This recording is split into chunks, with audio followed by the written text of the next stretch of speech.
Hey everybody, I'm going to do something different for this episode of Blunder. I'm going to read from Bobby Heenan's book, Bobby the Brain, Wrestling's Bad Boy Tells All, that was published in 2002. There's a chapter all about Bobby's time in WCW, and as I was reading the whole book, I thought this particular chapter would make for a good Blunder episode. It's just one problem after the other. I'll interject every now and then to share my thoughts, but I'll be mainly reading from Bobby's book throughout this whole video, and I'll dish out blunder points when necessary. Honestly, I could have dished out way more here, but I'll only add a point for the more severe or downright silly problems that Bobby talked about in his book.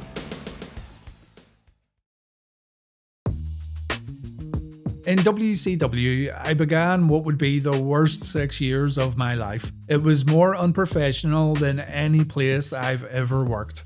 I knew going in it wasn't going to be the same as the WWF. I already knew guys who were there who told me that it run like a circus. I went there for the money and to be closer to home. The first week I was in the booth to do voiceovers for the television shows with Tony Schiavone. I watched the guy throw a dropkick and it missed by about 4 or 5 inches. Tony didn't say anything. I tried to cover it up by saying, you know Tony, a lot of people don't have that resiliency when they see a dropkick to get out of the way and move back. Cut, Tony said to the production crew. He looked at me and said, don't cover it up, don't bring any attention to it. Inevitably, that missed dropkick would show up in highlights after the match.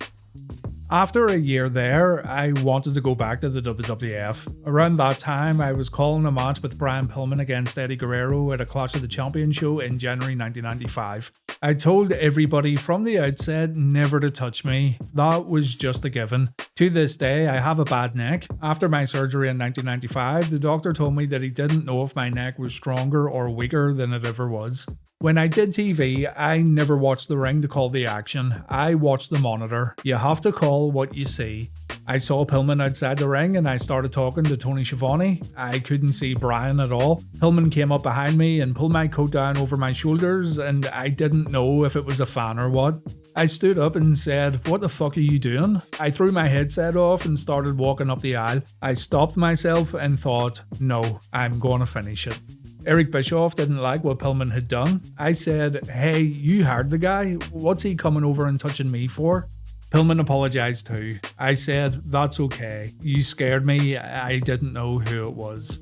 They've since erased those tapes. There's no record of it any place unless someone taped the live broadcast. I honestly thought I was going to get fired for that. Just to interject here, all Clash of the Champions shows were made available on the WWE Network. Bobby's book was written before the network debuted. I didn't like the idea that they didn't tell us what was going on. You never felt wanted there. You always felt like the foster kid from a domestic dispute who had to stay somewhere for a month.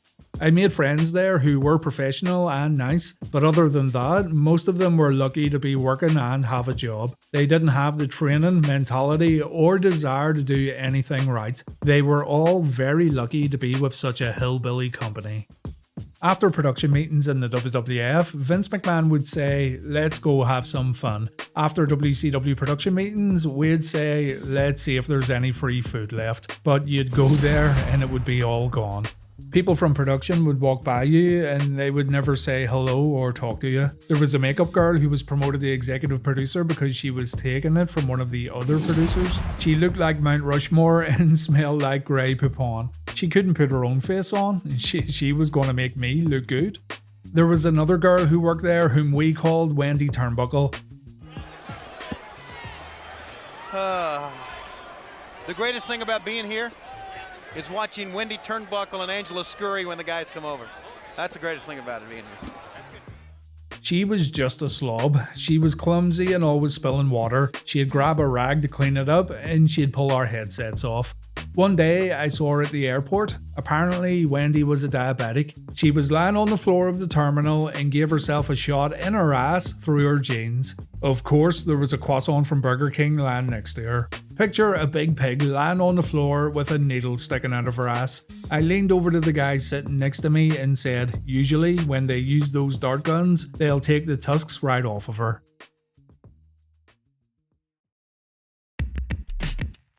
Everybody hated their jobs. It was the funniest place.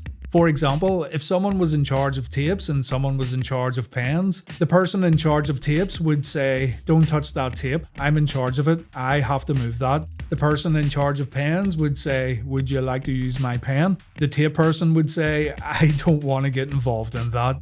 They would do only what they had to do. No one would ever help anybody. The production department wouldn't show replays with a guy coming off the top rope into a table. They'd show a guy locking up at the start of the match. They missed the good stuff. WCW wanted to start a match in progress or show someone coming out of a limo. You don't see the Super Bowl start with a guy running with the ball. You have to have an opening and the announcers have to talk about what you're going to see. Set the stage for it. People who turn on wrestling and see a guy coming out of a car and walking into the building, they think they've missed something. They don't know where they're at in the show. Going to interject again here and say, I don't necessarily think kicking off a pro wrestling broadcast with someone getting out of a car or limo is a bad thing. I think it can be pretty effective for guys or girls who haven't been seen in a while, or for someone new coming into the company totally unexpected. I do understand what Bobby means though. There is the possibility of confusing casual fans, and I do agree that starting a broadcast with a match already underway is a bad idea. Keep in mind that the only reason to be in business is to draw money. You do that by increasing ratings and selling more advertising time so you get more people in the seats in the arena. When the cat Ernest Miller did his James Brown impersonation with the cape and the shoes, it was cute and people liked it. Someone got the idea to have the real James Brown come to the Cow Palace in San Francisco. They signed James Brown for 10 grand for one night. At the beginning of the angle, Miller brought out a James Brown impersonator. Cat claimed it was James Brown. A couple of minutes later, the real James Brown came through the curtain. He got in the ring and did a little dance. Miller acted astonished. Now, if someone was a promoter, booker, or writer and knew what they were doing in this business, the average moron would tell you that you announce that you're going to have James Brown at the show. You get him to come in a day early or have him do some sound bites for local radio stations. Eric's idea was, if the people missed it, they would buy the next pay-per-view. But what he didn't know was that the secret to selling anything was to advertise. He gave away 10 grand for nothing.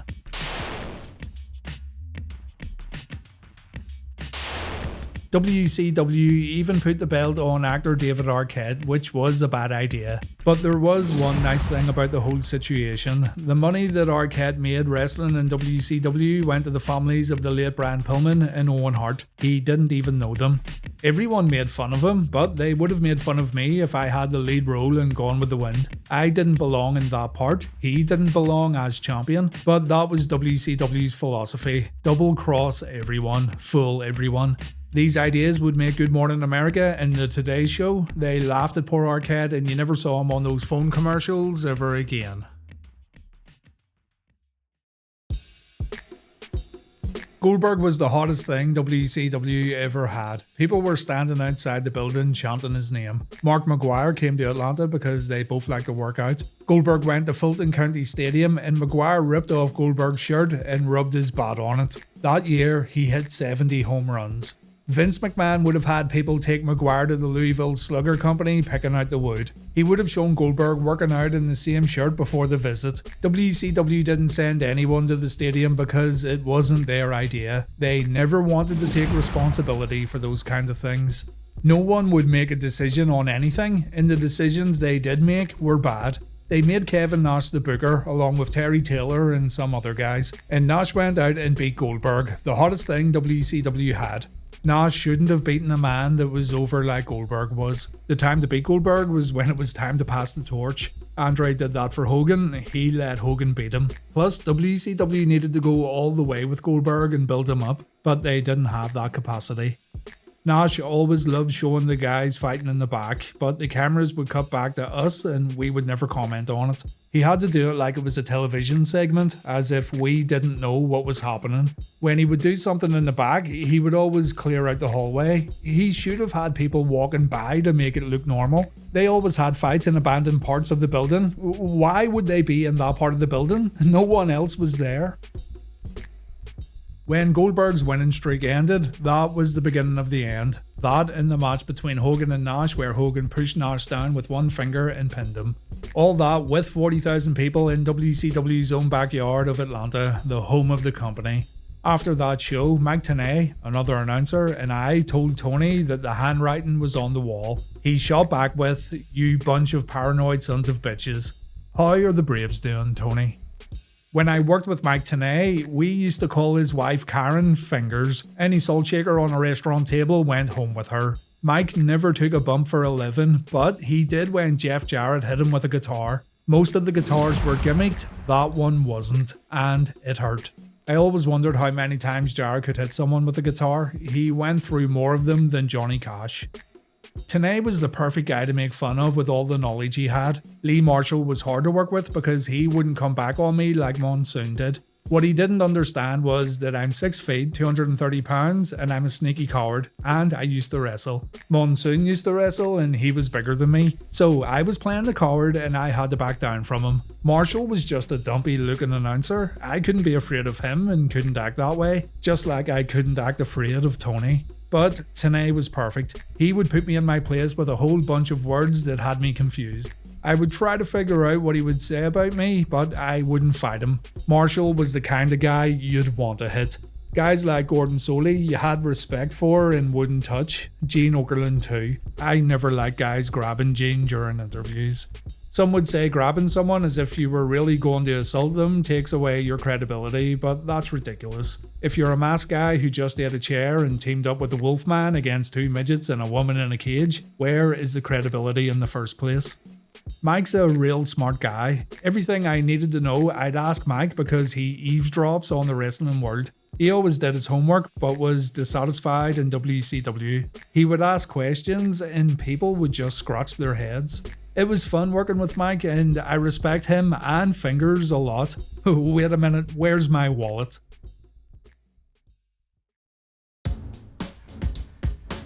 Eric Bischoff hired Steve McMichael to be a colour commentator because Bischoff was a mark for McMichael.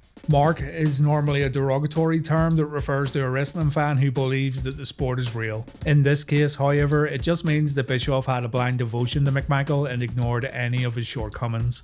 McMichael was not a good wrestling announcer, and it's not because he was not a good announcer. For example, I couldn't do hockey for a couple of reasons. First, I can't say the names, they look like eye charts. Second, it's very hard to do hockey because it goes back and forth very quickly. McMichael was a good athlete and a good football player, but he just didn't know what to say or when to say it when it came to wrestling. McMichael would say, "That guy's going to kill him," when you would never say that. I also think he found professional wrestling hard to get excited about and treated as real when he came from the Chicago Bears in the Super Bowl. McMichael eventually became a wrestler. He debuted at the Great American Bash in 1996 when he teamed with Kevin Green against Arn Anderson and Ric Flair, whom I managed that night. It was a match where McMichael turned on Green and joined Anderson and Flair. I don't care how good a shape you're in, whether you're a wrestler or a basketball player. You still can't tell when a guy's out of wind. McMichael may have been able to play football all those years, but wrestling's different. A wrestler can blow up just from being nervous. I was outside the ring. I saw him on all fours sucking air. Just when I saw his stomach go in, I gave him a stiff boot in the gut and knocked the wind out of him. Back in the dressing room, he said, "Weasel, you got me." "You can't tell anybody that," I said. "You played 10 years in the NFL, you have a Super Bowl ring, you're going to tell everyone that I kicked you and knocked the wind out of you?" He never told a soul. I told everybody. Up until the time I arrived in WCW, I never heard a wrestler say, "Let's go out there and put on a bad show to screw the people." In WCW, I heard a couple of guys say that they had a bad match and they hoped they killed the town so they didn't have to come back. Whether there were 1 million people in the stands or 50, just entertained them. The fact that there's only 50 people in the stands was not their fault, it was the promotion's fault because they're not good enough on television to get people interested to come out and watch. There were so many factions in WCW. Kevin Sullivan was the booker one week, then it was Kevin Nash, then Terry Taylor, who would never tell anybody the truth. Jimmy Hart would help, Arn Anderson would try to do his best. Mike Graham would try as well, but no one was told anything. One group wouldn't talk to another group. One group kept secrets from the other group. At Vince's production meetings, we would go over every part of what's going on. Anything to add, anything to subtract. It would go on for 2 to 3 hours. I'd go into WCW production meetings and they would read us a paper and that was it. I could read. Sometimes we would go out there for television and we wouldn't get a format sheet until the second or third match. WCW would also try to do these ridiculous work shoots. One day in the hall, Diamond Dallas Page got in a fight with Buff Bagwell. They both wanted everyone to believe that it was real, but they were working, fighting in the hall in front of the boys. Dave Finlay, one of the other wrestlers, and I were sitting there laughing our asses off because they were using worked punches. The ideas were interesting too. When Paul the Giant White, now known as The Big Show, fell off Cobo Hall at Halloween Havoc 1995, he came back for his title match with Hulk Hogan after falling off a 17-story building.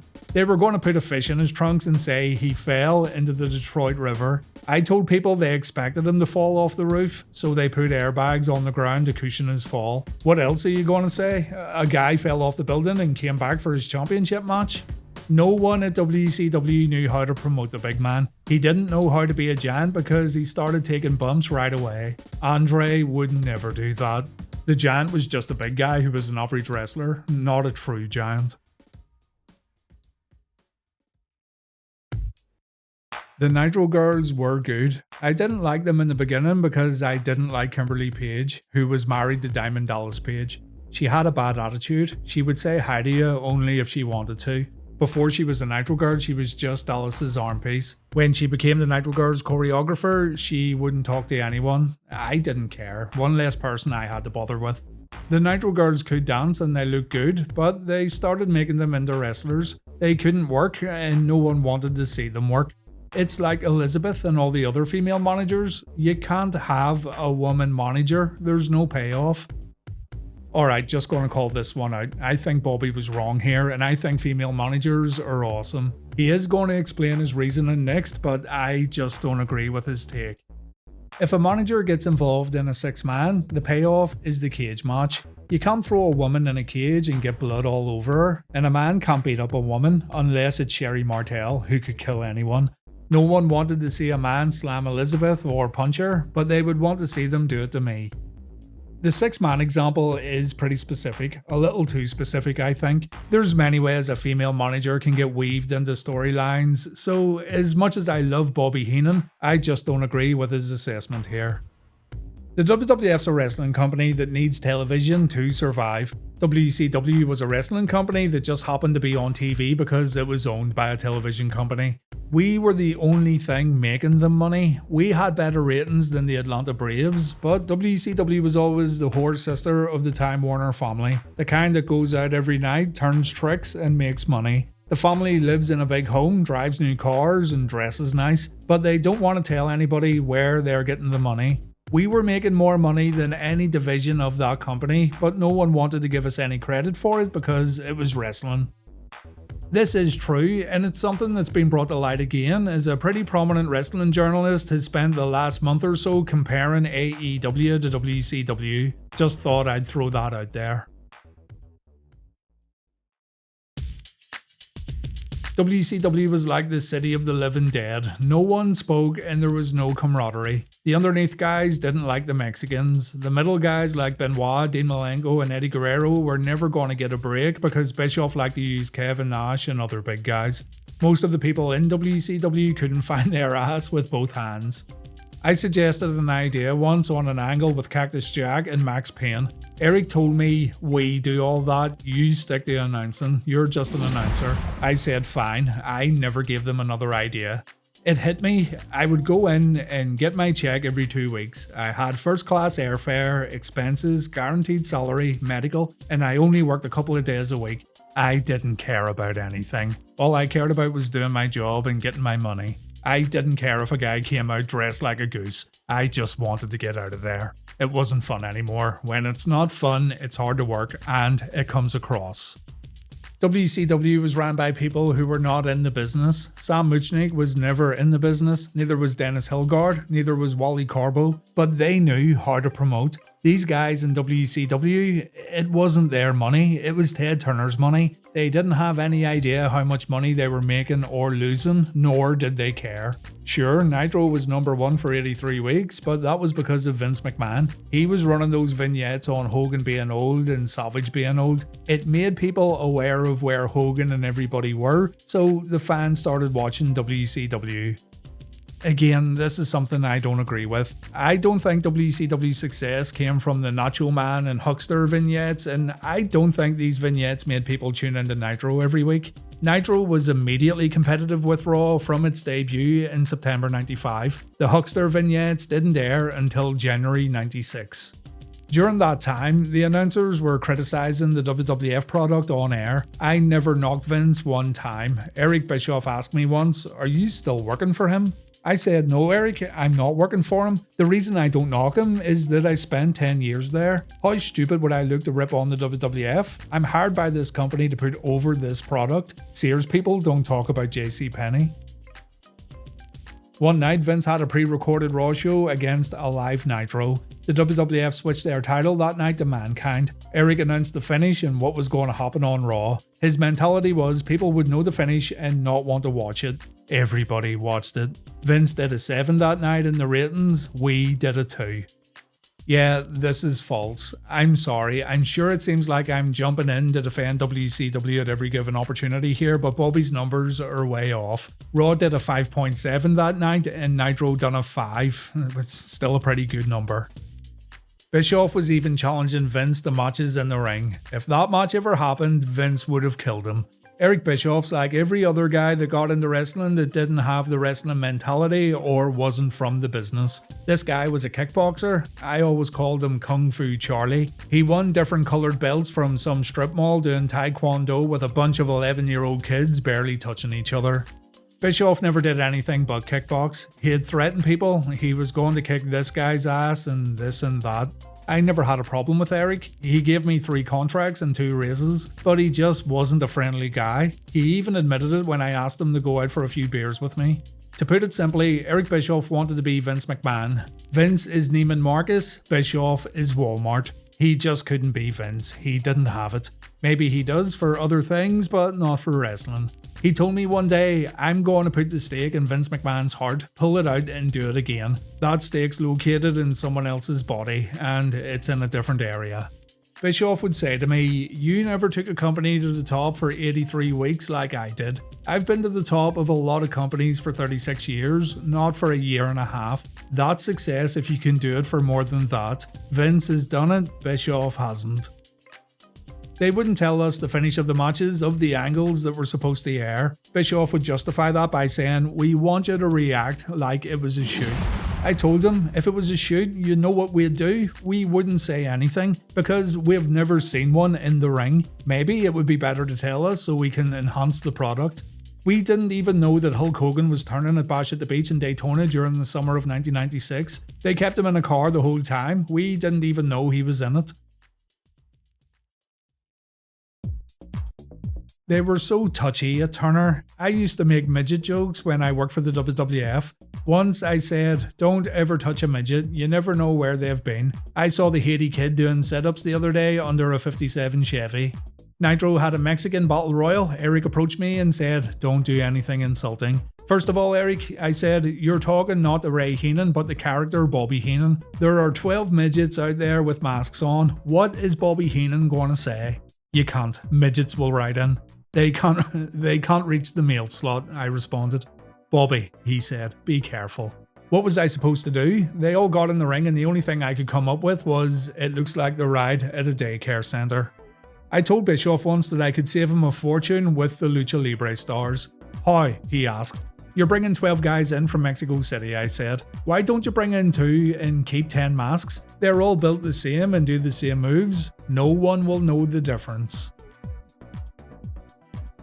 Vince Russo took over from Bischoff in October of 1999. He said from the outset he was going to hire actors. Anybody could do wrestling, he thought. He wanted to do everything in the business that worked and do it the opposite to see if it would still work. That mentality shows how well WCW was doing when the WWF bought them. Russo was the editor of the WWF magazine. Everyone talks about how he and Ed Ferrara were writers there for television. Truthfully, if they would give 20 ideas to McMahon, he would choose one of them and then turn around and do his own thing. These weren't their ideas, they were McMahon's. Russo had no presence on TV. He wore jeans and New York City t-shirts. He didn't look like an executive or the head of a company. Of course, neither did Eric. He started in WCW wearing suits, but then he became the boss. Both Russo and Ferrara snowed WCW into putting all their faith into them. They were getting $500,000 a year apiece. Russo didn't like me. He wanted a more youthful look, like an MTV look. So he replaced me with Mark Madden, a loudmouth slob from Pittsburgh who liked hockey. He shouldn't have been in that job. I couldn't agree more. I'm sorry, but I'll never understand how Mark Madden was given a job as a TV commentator in a company who were trying to make things better. I was in the company for 6 years. I missed 2 days of work, one for my mother-in-law's funeral, one because I had strep throat. I called Tony Schiavone the day I was sick and he said, that's okay, but Terry Taylor went nuts. He couldn't wait to hire Madden because they were both huge internet fans. They called Madden and flew him in from Pittsburgh to do Nitro. Tony double-crossed me too. He would always say knowledge is power, but he'd never tell you what was going on. He is a very insecure man. Tony always had to have the higher chair in the middle. He told the stagehands that he had to have the middle chair higher. He would sit down and I would reach for the levers so he'd sink. He got mad at that. Tony was a real minor leaguer. For no reason other than to look like the WWF, management decided to change the look of Nitro and move us down the ringside, where, by the way, it's hotter with the lights on you. Tony decided to change his look and wear a leather jacket to the set. I think he maybe should have checked the calendar as it was July. He was soaking wet the whole night, and Tony Schiavone doesn't keep well in warm weather. Tony hasn't spoken to me since I left WCW. He never said goodbye to me. He knew it was coming, but he never told me they weren't going to renew me. If knowledge is power, he wanted that power. In the time I worked for him, he never had me over to his house once, even though we lived close to each other. I had him over to my house twice. After I was released from WCW, I was out on New Year's Eve with the Tenez in Atlanta. My wife went to use the restroom downstairs. Cindy came back to tell me that Tony and his wife were at the bar. I walked downstairs and sat across the bar from Tony and just stared at him. Tony saw me and then would try to avoid looking at me. Finally, he left. The next day, he told Tenay that he and his wife had to go home. They couldn't even eat because they were so upset. He couldn't figure out why I would stare at him and not acknowledge him. I told Mike what to tell him. It's obvious I can't trust you. It's obvious you don't like me. There's nothing to say. So if I can't trust you, I'm going to watch you. I ruined his New Year's. 1 week after I got sick with strep throat, Tony told me, you're not going to be doing Nitro. They're going to try out different guys to see how they'll work down the road. I said, okay, what do you want me to do? Do you want me to do the pay-per-views? I figured I would ask Vince Russo. I approached him and asked him if he needed me for the pay-per-views. Tony ran up and stood right in front of me, probably winking at Russo. Russo said, I'll get back to you on that. He never did. About the same time, WCW was fighting a lawsuit over racial discrimination filed by a bunch of wrestlers who felt the company wasn't using enough minorities. Suddenly, they made Booker T their world champion, they had Stevie Ray do the announcing, the Cat became the commissioner. And quick side note, Sonny Ono was also part of this lawsuit. I'll cover it more when the time comes and reliving the war. If the allegations came up in court, WCW could defend themselves by saying they had a black world champion, a black commentator, and a black commissioner. They took me off Thunder and had me doing Worldwide, which was taped in Atlanta for syndication. It was just a horrible show with no production values. I was doing that once a week for 40 minutes. That was fine with me. I had lost my desire anyway. I didn't want to go to Sturgis, South Dakota and all those goddamn places. The pay-per-views in Sturgis were dangerous. All the bikers arrived at noon and the pay-per-view didn't start until 7. They drank all day in the hot sun. There was no flooring, just gravel. I did commentary with Tony Schiavone and Dusty Rhodes. When I walked out of the announcer's table, the people cheered me and I waved to them. Dusty nudged me and said, I thought you were a heel. Not when they have rocks and we're stationary. We waved to them. All my desire was gone. I didn't know if it affected my performance because I didn't know if it was bad or good. No one ever told me. We all have good days and bad days. There were some matches that nobody cared about. There were some matches you just could not hype. It's like a guy bringing you an 80-year-old hooker. She doesn't look good, so why does it matter? In November 2000, with my contract up in December but with an option for another year, my telephone rang. They didn't even have the class to bring me in. Craig Leathers, who hired the beautiful Grey Poupon lady, called me. He said, "Bobby, I have some bad news." I thought, oh no, they're gonna re-up me. They decided not to pick up the option for next year. How come? I asked. You make too much money for what you do. I said, give me more to do. There isn't anything to do. You took me off Nitro, Thunder and pay-per-views, I shot back. You're paying 3 people to do what I did and still paying me more money. Then Craig had the balls to ask me if I would work until the end of the year. Craig, you just fired me. You want me to work until the end of the year? I'll tell you what, I've never taken a vacation in the 6 years I've been here. I have 3 coming. I'll take the first 3 weeks of December off and come back for the last week. I sure hope I'm not rusty. Needless to say, I didn't come back. They wanted me to sign a paper to get paid until the end of the year, but it said I wouldn't knock WCW in any way or make fun of them. They sent me the paper, I sent it to my attorney. They sent me another paper that said if I didn't sign that paper and send it back, they'd consider it signed. They wanted to make up their own rules. That's how the company was run. My time in WCW was over. I wasn't worried. And I always told Cindy, 2 can eat as cheap as 1 if you don't eat.